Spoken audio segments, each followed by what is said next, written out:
open mic before? Let's hear it. How many of you are first timers? Oh my God, I smelled some virgins in the crowd. Okay. Here's how it goes. In an open mic, you are going to see people who've been doing this for 20 years. You're going to be seeing people that have been doing it for 20 days. You're going to see really fine, refined jokes. And you're going to see things for the first time. Hear things for the first time. Which means you're going to hear some things that you might not like. You're going to hear some things that might offend you, upset you, or are not to your taste. But you know what? They got 4 minutes. You can go through anything for 4 minutes. I was in labor for 32 hours. You can handle 4 fucking minutes.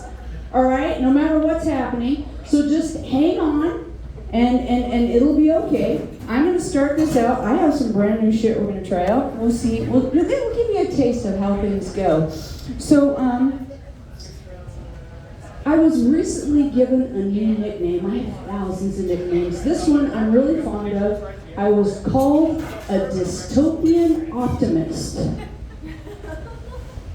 It really fits because I was in the middle of this argument, the classic argument about homelessness, and we should just home them. And it's like, no, they're all drunks and drug addicts and whatever. They're bantering back and forth. I'm in the middle.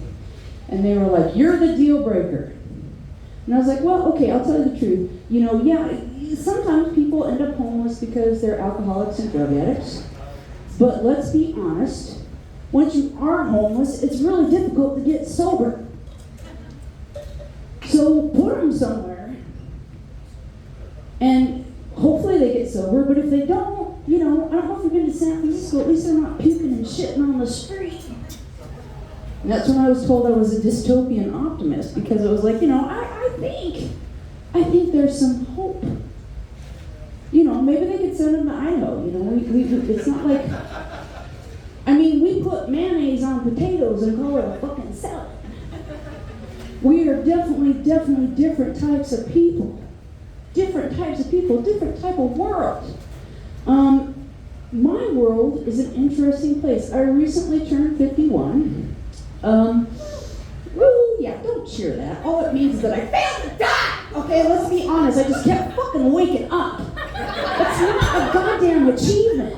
Especially, I've been divorced for a while and I'm single, and it's like wake up and I'm like, oh God, here we go again. I'm single by choice. You know what I hold up as proof?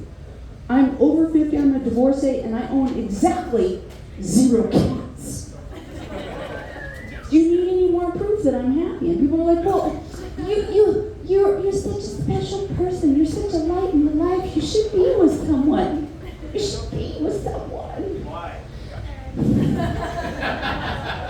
You're a beautiful human. Have you met 50-some-odd-year-old men that are single? Usually a good fucking reason. They're like buying a puzzle at a thrift store. I guarantee you there's some fucking pieces missing. And they're warped from that years and years of ambient humidity. Twisted and weird. And then best of all, the picture that you end up after you assemble what pieces you have never matches what's on the box. I bought a basket full of kittens. What I got was an emotional tornado tearing apart my personal trailer park. No. I prefer to be single. I prefer to be alone. And they don't listen. Because you know what? These same men were raised on what? 80s rom-coms. Y'all familiar with these? It's 2022. They need to update their game plan, because the 80s rom-coms went like this. A girl says, no, I hate you. And that meant try harder. 2022, that's kind of rape adjacent. This one guy, he just kept, and I wasn't even being subtle. I was just like, no. And he's like, Tanya, I know you're kind of nerdy. You like to play games. Tell you what, you pick the game, and if I win, we fuck.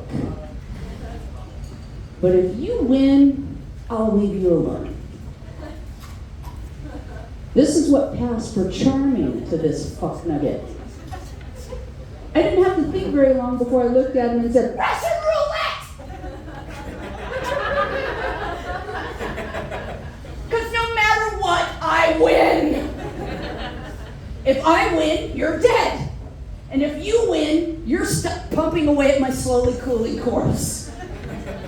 It just seemed very equitable to me. I don't know what you guys think. I think I got a little taste of what tonight is going to be like.